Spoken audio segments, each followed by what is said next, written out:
Good evening. Hey, Matteo, could you tell me if my sound is coming through? It is for me. Recording in progress. Bob, I can hear you fine. Okay, great. Thank you.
Can you hear me okay, Beth? Perfect.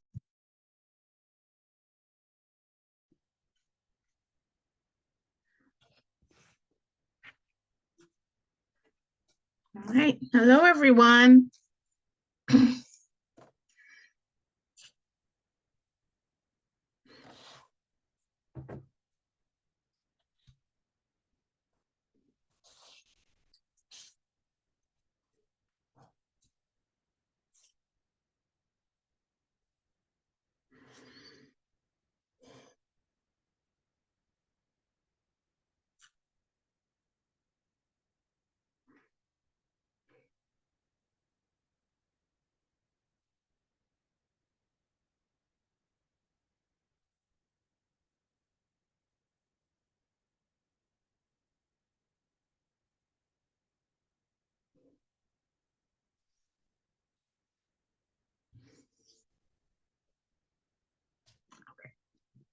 My computer says it's 7. All right, so I see we have a quorum here, so I'm going to call this meeting. It is November 14th, 2024, and I'm calling this meeting of the Shutesbury Conservation Commission to order. This meeting's being recorded. And I see Matteo is on the call. Great. All right, how is everybody? Good, thanks. Good. Good. Let's see, first on the agenda is comments from the chair. So let's see, what was I going to say? This is exciting. PVPC and FERCog, who are the 2 regional planning agencies around here. And you guys may have heard of this. There's this project called the Dirt Road Project that they've got funding for, and they've been working on for a while with lots of small communities in our area who have dirt roads. And I think the project has multiple parts to it. But one thing that I just talked with this woman at PVPC about is one thing they're doing is helping DPWs do bundled NOIs for maintenance. And they have helped a number of small towns like Conway and places already have completed this process. And I know that they've reached out to the Shutesbury DPW. They've talked to Dave about it. And they sent me a couple just examples of ones that they've completed in other towns. So anyway, that's just something to know that there's more to come about that. And basically we'll be, working a little bit with DPW on that, and obviously these people from PVPC and FERCog will be working with Dave on putting something together to then bring to us. So it's very great, really, to have a regional agency come in with funding and be able to do that kind of thing. That's So I wanted something to let maybe you know the, about that. that's something maybe the stormwater group should know about, eh? Yeah, I mean, at this point, I know that they're starting to work with Dave and DPW folks with sort of a draft notice of intent. Um, I think once that document is put together and maybe brought to one of our meetings, the erosion group, they can certainly come to the meetings and also participate sort of in the review process of it. And if they have comments and things like that, they're more than welcome to do it. I don't think any of us really need to jump in and be part of the creation of the notice of intent. I mean, obviously, a notice of intent is an application to us.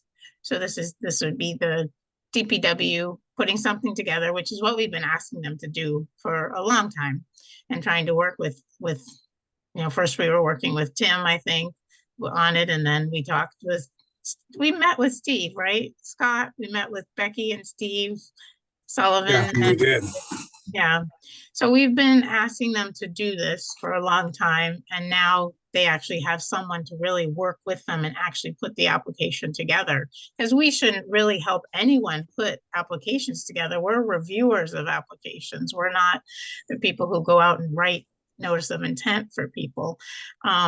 So that's always kind of been the difficult part about this. It was like we were asking DPW to put one together, but it had to be on their effort to do it. So to have a regional planning agency willing to sit down and first of all have the expertise to work with them and do it is really great. So anyway, that's something that's kind of down the road and is really exciting. On that note of the Wyola group, I think Jennifer Wallace is going to come to our next meeting just to update us on what they've been doing. I know Bob's here to update us too, but she offered to come and I said, great.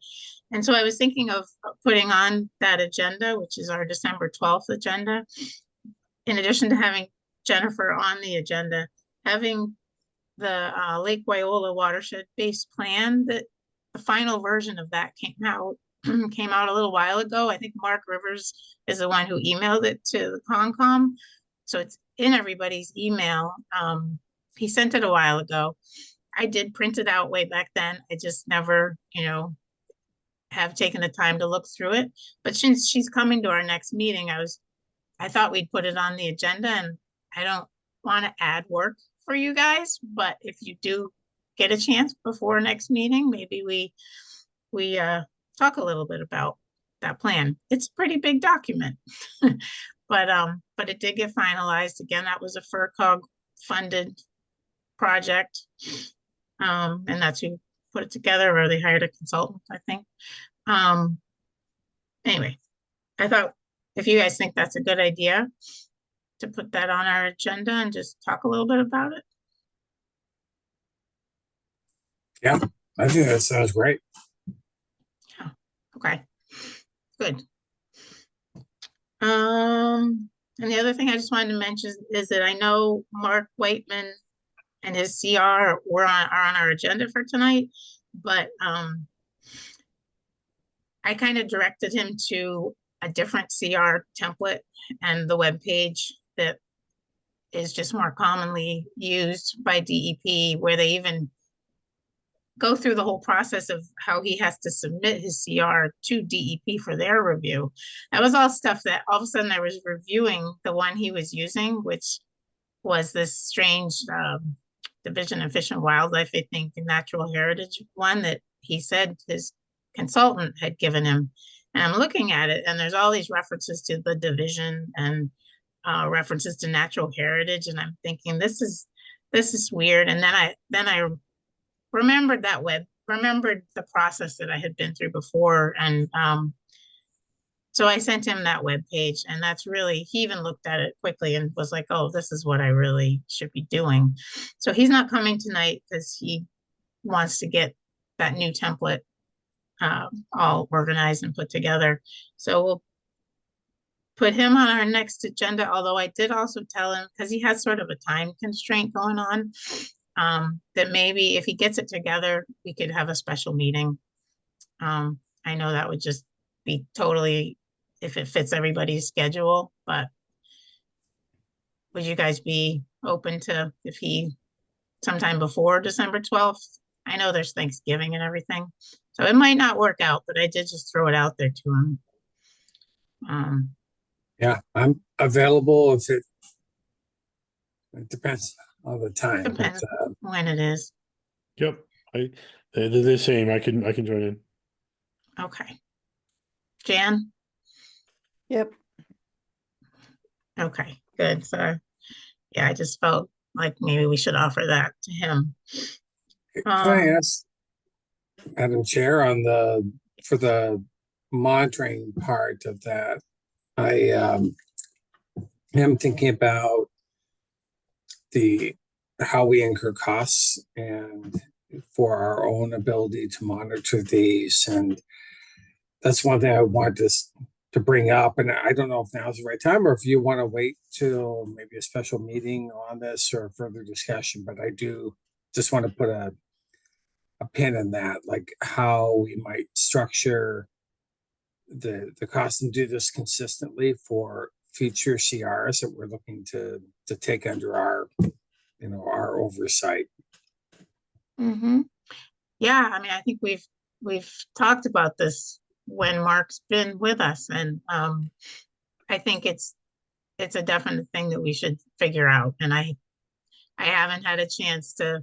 I think, remember, we asked Penny, and she couldn't quite remember how she had done it for the Damari property. It's really just talking with folks in town here about either how it's been done in the past or how the town sees it going with, like, setting up a special account. And then I don't have enough information yet, but I agree that it's something we should do, but I just don't really know the process yet, and we need to kind of figure that out.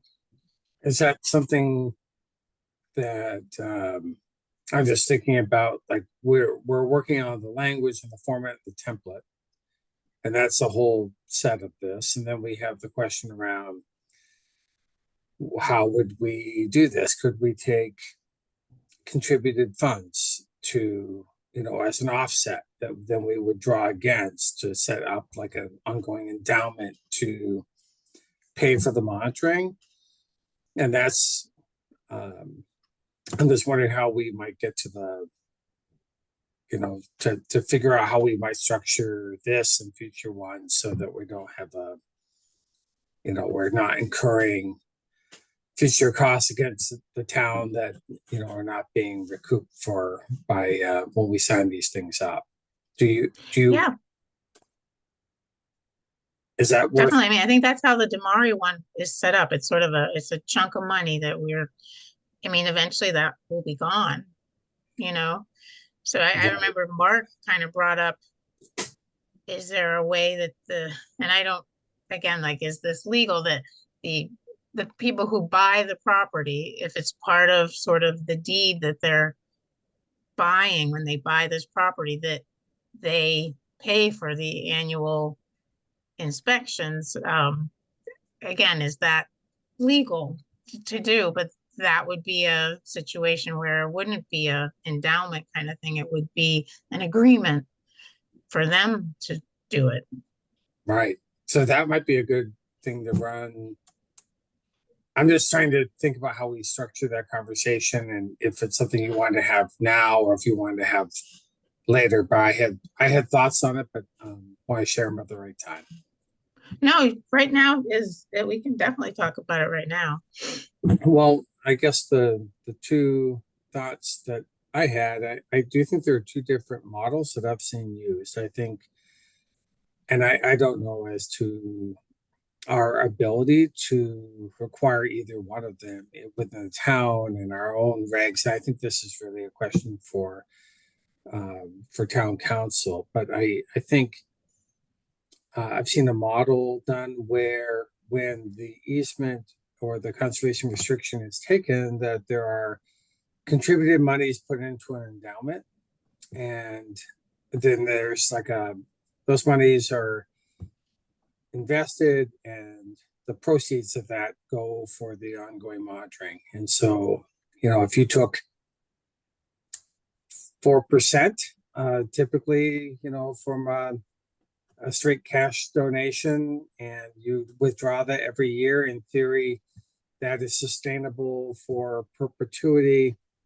And, for similar easements that we're monitoring, it's costing us about $350 or so to monitor them a year. So that's like $9,000 that would need to be contributed in an account where the proceeds, the interest, could pay for that $350 moving forward. So that's one model, but I don't know if it's legal. And then the other model, as you suggested, would be that's deferred to the owners of the property where they're responsible for contracting this. I do see problems with that, from our ability to chase down people to make sure that they're contracted someone else to do the monitoring. But that is another model that I know was suggested.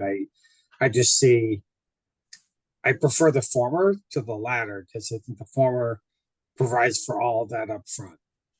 But those are my quick thoughts.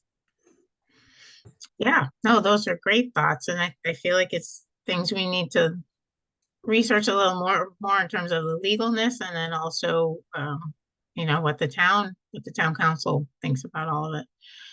Miriam, you have your hand up? Yeah, I think one of the thoughts about that is that the hiring of someone to do the monitoring needs to be independent of the landowner. So if you set, I don't know that it would be legal to set up a model where the landowner is hiring that person, because that kind of creates a conflict, I think. With the Damari property, it was structured so that when the property changed hands, the new owner had to put more money into the escrow fund. And so that happened last year or the year before, because he sold the part of the property with the CR, and the new landowner had to refresh the fund. So that is possible, but if somebody holds on to a property for 20 years, it's not going to get refreshed very often. Right. That's interesting though. Thank you for that. The other thing I'm sorry, that I was just going to say is that, one of the pieces to think about is the complexity of the property and the challenges for monitoring, because some properties like the Old Peak Orchard CR that the Concom holds, that's a very small, easy to monitor property. It's a 1-hour hike. Whereas the Damari property is a steep slope on the side of a mountain.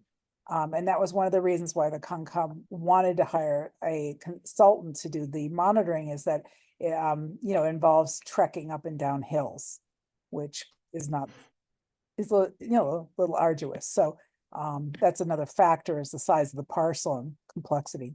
Thanks. Yeah, all good things to consider. All right. Does any other members of the commission have any comments on that? Yeah, I just the land trust that I work with, the Harbor Conservation Trust, does take it's weird, in order to get the land donated to them, they also get a cash donation, like $3,000 to $5,000, and then that's put into an interest-bearing account, and sometimes this trust does its own inspection, sometimes they hire it out, so they try and keep that amount going, kind of in the model that Scott mentioned. So I do think that is a reasonable way to go. Okay. Have you ever seen what apparently the Damari one, the way that one's set up, where anytime the property changes hands, somebody has to sort of refill the coffers? Yeah, I've not heard of that, but that sounds like it could work. Certainly in real estate transactions, there's all kinds of uh, different responsibilities that can be passed on to a new owner. Yeah. Okay, well, two different models that sound potentially doable, but I think like Scott said, it would be good for us to, pick one and kind of design it so that anytime we're in the situation like we are with Mark Whiteman, that we have an approach. My only additional thought, just from looking at all these different models, I do think, for me, I think it's always cleanest just to get the financing in place upfront to be able to sustain the monitoring over time and not have to be in a position to rely on a volunteer commission to do the annual inspections every year. And I think as we get more and more tracks, I think that gets harder for the commission to do it. And I think it's just hard. I think of new owners coming in and having to, refresh or pay a bill for a transaction that they really weren't involved in at the beginning. I think, the greatest, the incentive to really kind of wade through what it's going to cost to do this, and is this a good idea, is best done by all the principals. And as we go to subsequent landowners, it just gets more difficult. But Yeah, in either model, I just think getting the money in place up front and having the commission have the ability then to have the financial resources to contract what they need makes the most sense to me. yep. I kind of agree with that. I think maybe we put that on our next agenda again. And Mark, like I said, we may have a special meeting with Mark before our next agenda, but maybe on our 12/12 agenda, we have more information and, we can actually put something together and actually vote that that's the model that we want to use. I can talk to Rita and see what she thinks about all of it. Yeah, and I wonder if Donna, might have some, like, we definitely want to, I don't know what our own town, like our authorities to like take money into these accounts and have an interest bearing account that pays for the mantra. I don't know if that's legal or not. That would be great to get town council's review on, to see if it's Yeah. even viable. Yeah.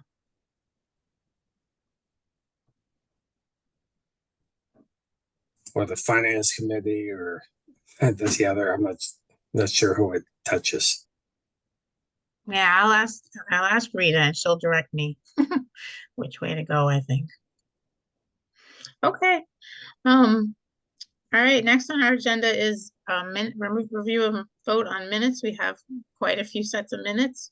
Has everybody had a chance to look at the various sets of minutes? We've got 1, 2, 3, 4, 5 sets of minutes. A couple of them just had some edits and changes. Yep. Okay. I think we should just take one vote. So I'm looking for a motion I'd like to to, make a motion that we approve the 5 sets of minutes. excellent. Second, I'll second. all right. Douglas, Aye. Khan, Aye. Rowan, Aye. and Wilson. Aye. Great. All right, site visits. Jan, would you like to give us an update? I will. I sent out the site visits, the scan site visits to you, so that included the last trip to Mark Whiteman, which we talked about at the last meeting.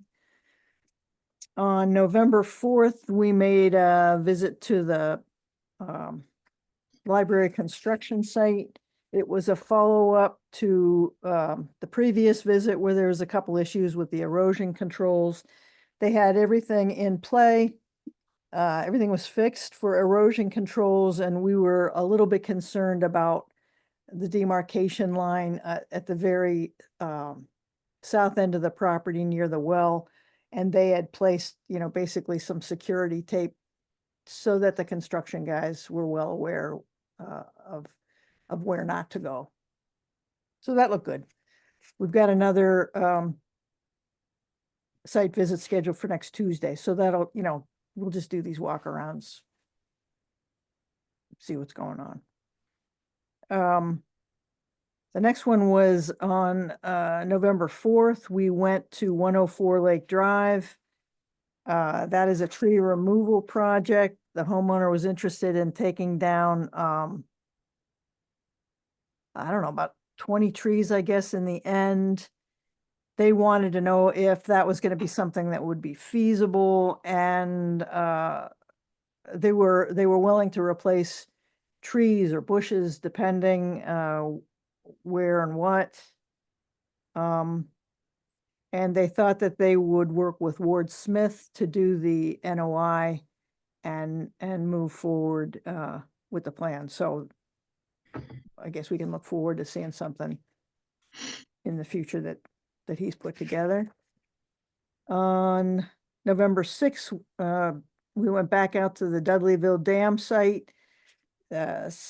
About some of the grass has grown and some of the grass hasn't grown, so we left some of the erosion controls in place and we took a little bit out.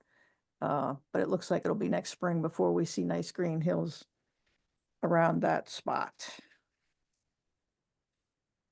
And the last one was November 12th. I ran out to 678 Pratt Corner Road. That was where they were going to put a curtain drain around the house, and they put an erosion sock to the south downhill of the house, and also one behind where the wetland had been dealt with earlier. So we told the homeowner there that they could proceed to the next step of construction. And that is all. Great. Do you feel like the contractor at the library site is listening to you when we make comments about erosion control and stuff? Yes. Yes. They were a little reluctant at first, I guess, but they did do what we asked, and they've been working a lot, pushing dirt around and stuff, and so, they contacted some of those edges, and, I think what happened was probably to be expected. Yeah, overall, the line that I walked, it was all fairly tight, and there were areas where they kind of punched the machinery likely into one of the socks and it tore. But if you took linear feet of the entirety of that giant site, I'd have to say that it looks pretty good. Okay. Great. I visited 7 Baker Road. I don't have the date of when that was, and I still need to fill out a site inspection form. But I stopped in there before they did we did a site visit there quite a while ago, Scott and Bob and I. And the work that they're doing right now is on the Baker Road side, and they were trenching under the road to put a water line in, which she had talked about when the 3 of us did a site visit. And they were trenching that line in to one hydrant and then doing another line along the paddocks over there to a second like hand pump kind of thing for water. So they were just putting in some underground water line, and was no wetlands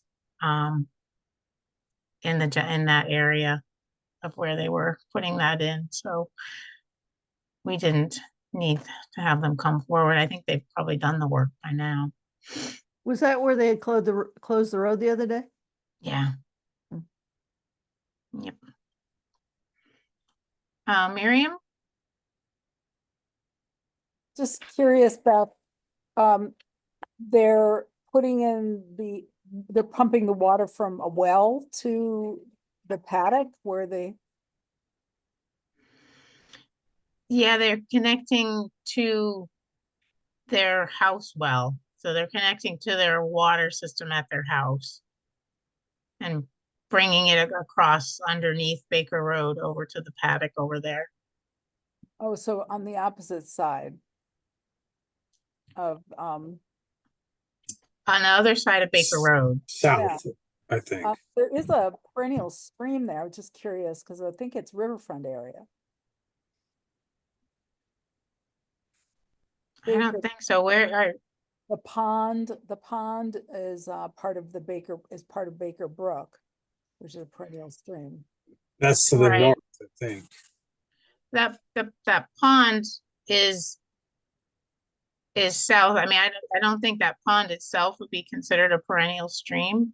And it's absolutely 100 feet from this work, and it's probably 200 feet from where this work was. And the paddock that you're talking about is on the south side of Baker Road? Yep.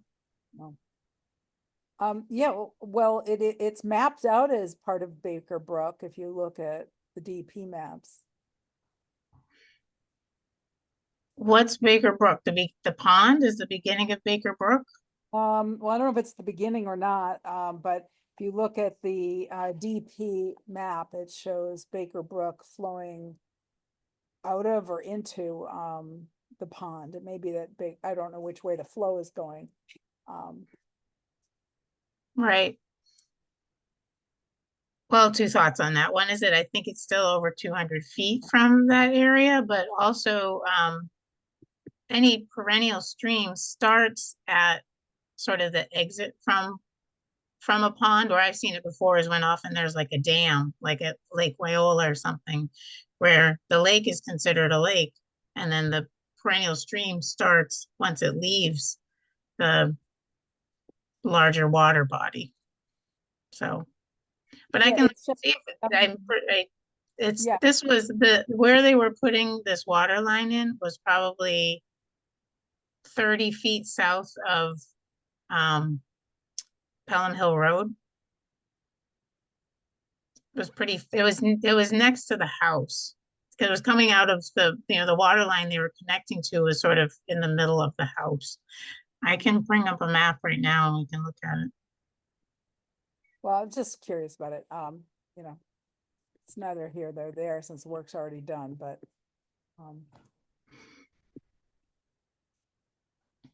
Let's see.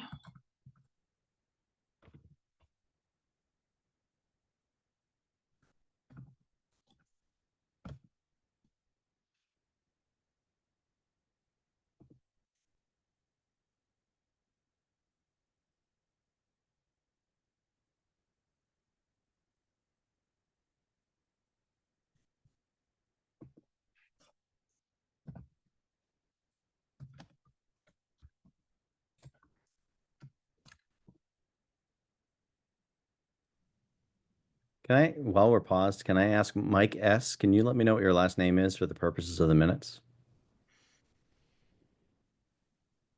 Yes, it's Mike Stotts, 26 Lake Drive. Thank you. Beth, I've got a map if it's helpful, with the DP overlay. You want to see it? Sure. You guys give me screen sharing, I can bring it up.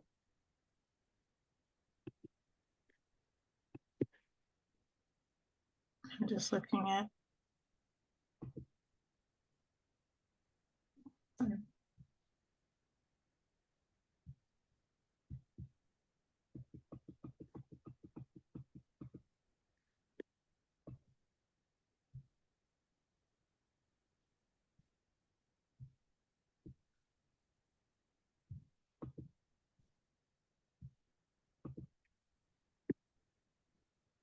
This is just a snippet from Mass Mapper. Yeah, I'm just measuring something. There's also part of Amethyst Brook begins in the Baker Field.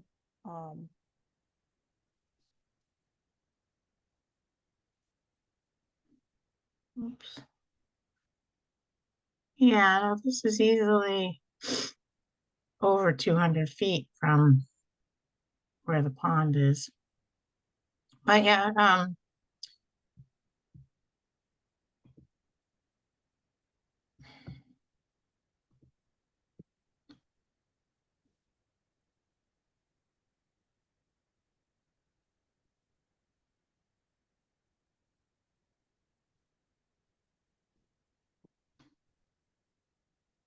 yeah, so if you, that's your screen, right, Miriam? It's my screen.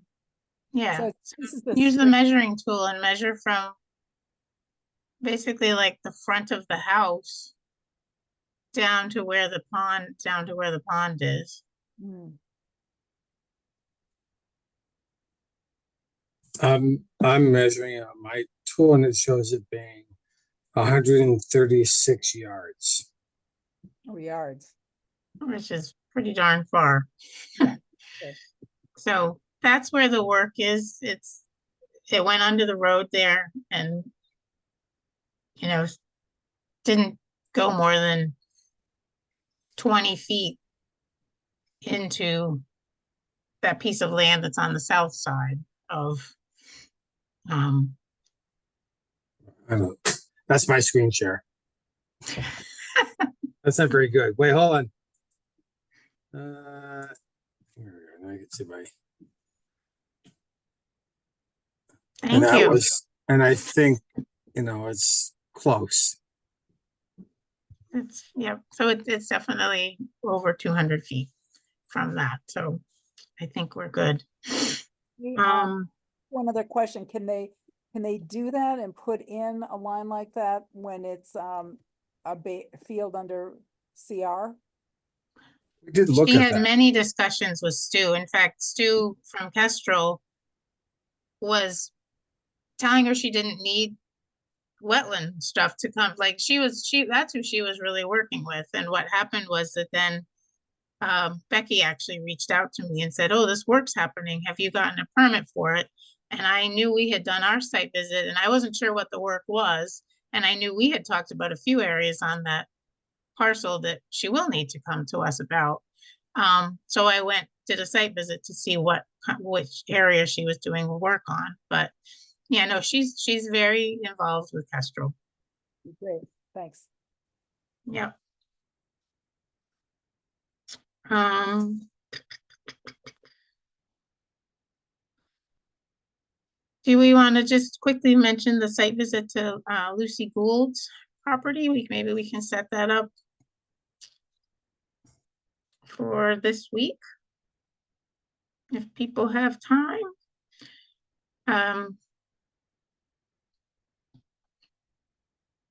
Mateo's been talking with her. Mateo, do you want to quickly kind of summarize what Lucy has been contacting us about? I mean, it's as indicated in the email, she's at 2 Wyola Drive and has questions about it sounds like removing soil and vegetation from the a portion of the lake next to her property.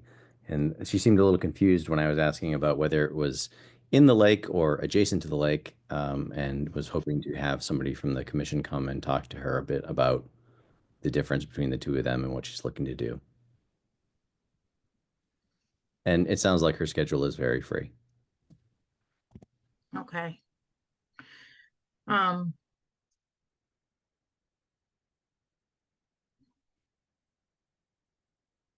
Do folks have some time this week?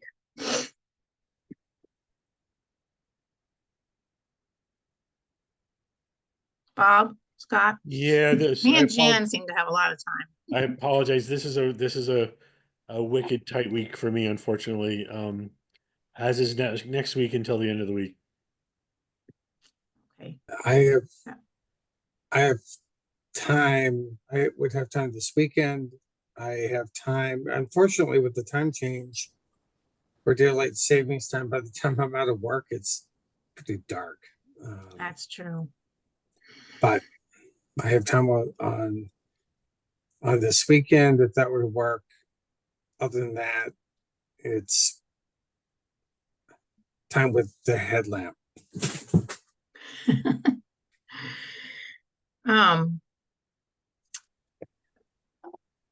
Mateo, Did she say anything about weekends? No, all she indicated was that she is free at any time. So I would assume that includes weekends. Yeah, because this Sunday, the 17th, I have nothing going on. I could do the 17th. Jan or Bob? Sure. I'll be down on the Cape, unfortunately. Okay. Yeah, so Mateo, do you mind reaching out to her and seeing about this Sunday? I will email her and CC all of you on it. Okay, do folks want to do sort of later in the morning, like 10? Okay. Does that work? That works. Okay. So check with her on that. 10 a.m. this Sunday. Okay. Thank you. All right. Conservation Land Management. Scott, you have any more updates? Not a lot. I have one.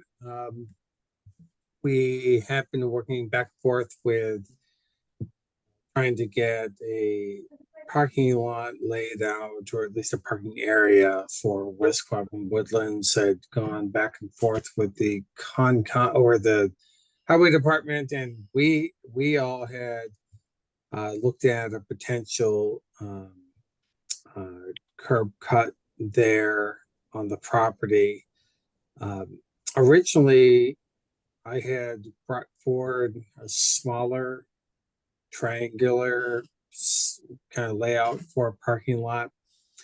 Which the highway department signed off on. I think in talking with Kestrel, I think they were in Stu with Kestrel. I think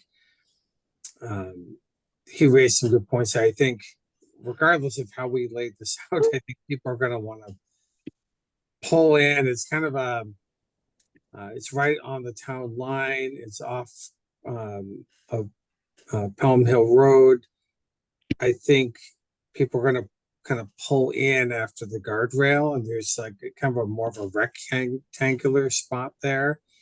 So we thought it might be better to give them room to actually pull through and out rather than try to go back and forth in a smaller triangular spot. And so I met with Stu. We laid out a 63-foot by 18-foot parking area, which is a little bit bigger than the 20 by 20 that we had before. The original conception in terms of how big that parking area might be, and some of what Stu had said was some of the kind of the baseline that we have for a parking area. It's still smaller than that, but it's bigger than what we had proposed. And I talked with Dave at the highway department. He took a look at it. It looked like it was good. I did modify the curb cut and I emailed it to all of you. So I was hoping that we could approve that. The front page of the curb cut application still remains unchanged. So I don't know if we need to re-sign it, but we need to at least revisit it here, see if there are any concerns. And then I think we can let the highway department know that we've approved it. They can be, I think they've indicated that they would approve it.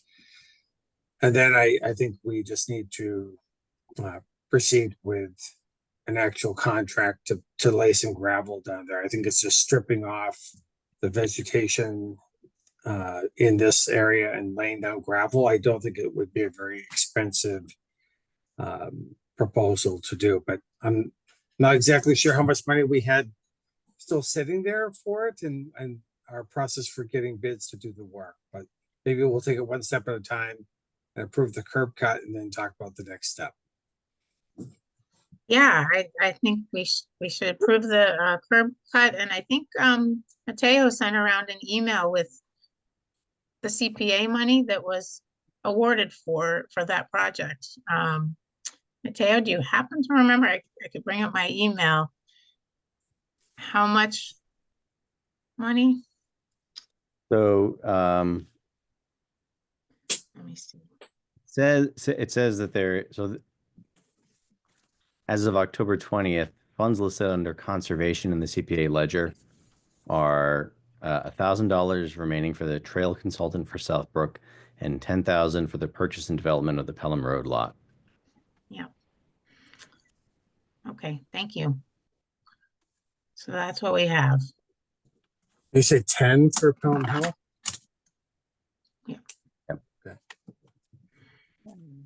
Five. That should cover it. Yeah, I don't think this is gonna be a very expensive parking lot, but we do have, you know, thoughts of a trail and how to lay that out, and that's, I think, the bulk of where the money would go, and a few stream crossings to consider, but as far as so if we were to approve the curb cut, then the next question would be the process for getting bids. Someone would want to do the work. I think there's still time to get it done, potentially this year, if we wanted to, for the just lay out some gravel there. Yeah. Did we ever talk at all about, because I just know like the conservation area parking areas in Amherst often put a split rail fence around the edges just to keep cars from not, you know, merging out into grass areas that are there. And it just kind of looks a little nicer too if it's got that base to it. We could. I think the only thing on this site we have, so the north end is the guardrail. So there's no rail going there. And the west end, you kind of fall off the cliff into the property. So there's, you know, it's like trees and a steep slope. And I don't think people, if they're driving there, they'll need a tow truck to get out. And I think the south end, it's not dangerous, but obviously, you know, it's kind of constrained by the trees. And then the south end is the town line.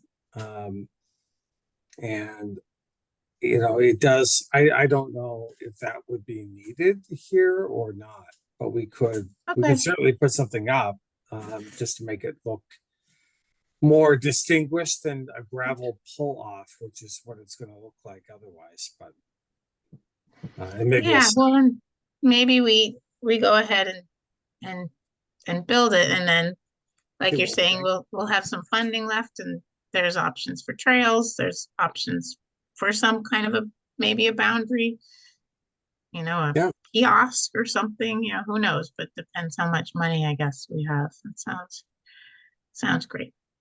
So is the curb cut, do we need to take a vote on that? Yeah, let's take a vote. All right, so looking for a motion to approve the curb cut for the West Quabbin Woods parking lot. I'd like to make a motion that we approve the curb cut. All right, second. I second. All right, Douglas, Aye. Con, Aye.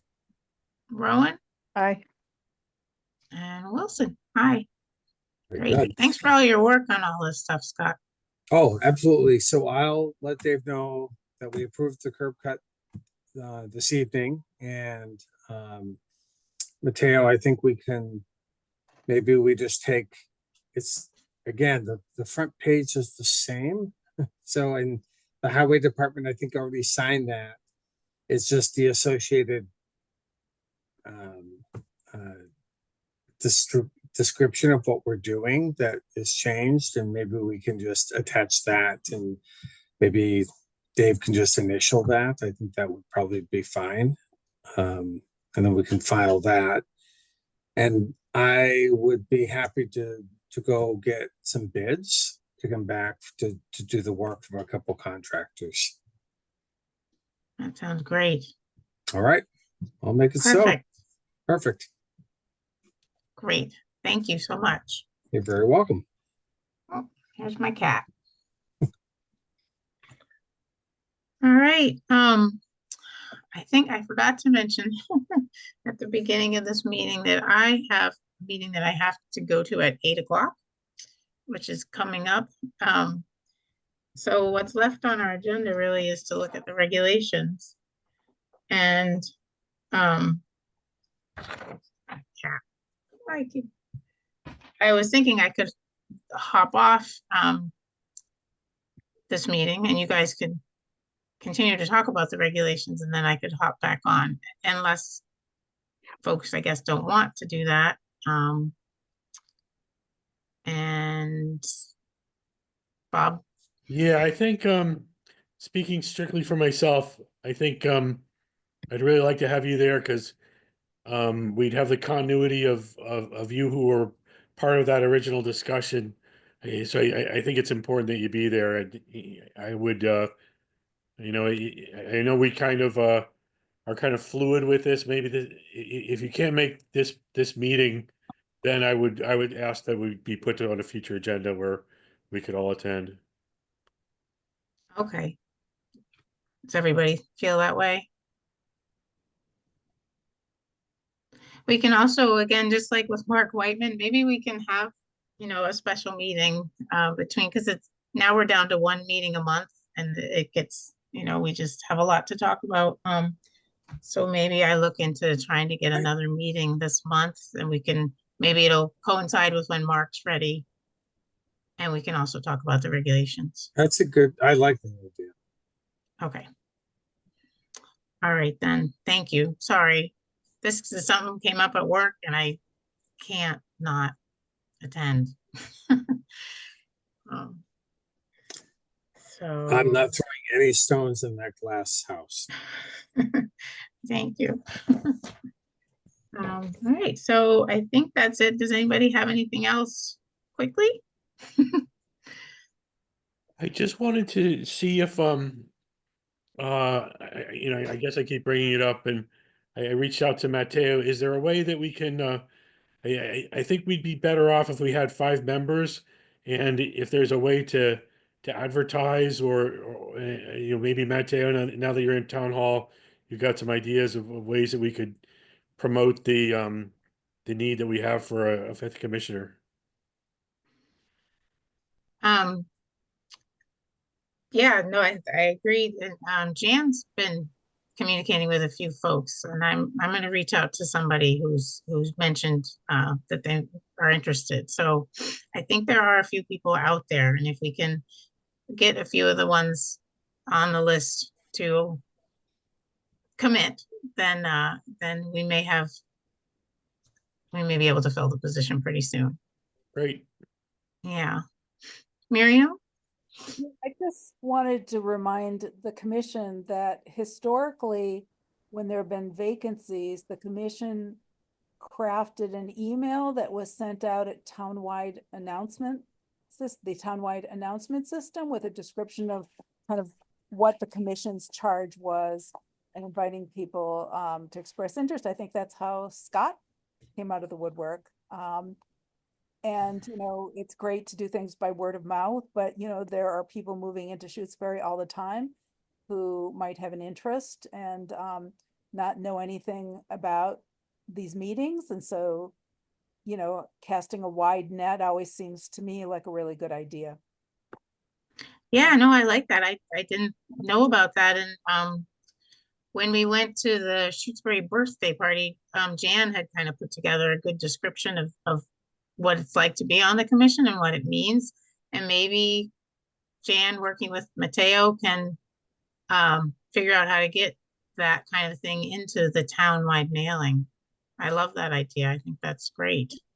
I'm sure the text of the email that was used in the past and while I was on the commission, that's how I learned about the vacancy when I joined in 2020, and then in 2021, we did it again. And that's, I think, how Scott maybe signed up. So, that's in the email system somewhere, and Okay, that sounds great. We'll look into that. All right. If nobody has any other comments, I will take a motion to adjourn. So motioned. I'll second. Second? All right. Douglas, Hi. Con, Aye. Rowan, Aye. and Wilson, aye. Thanks, everybody, for Thanks, all. understanding my 52. dilemma. Take care. All right, have a good night.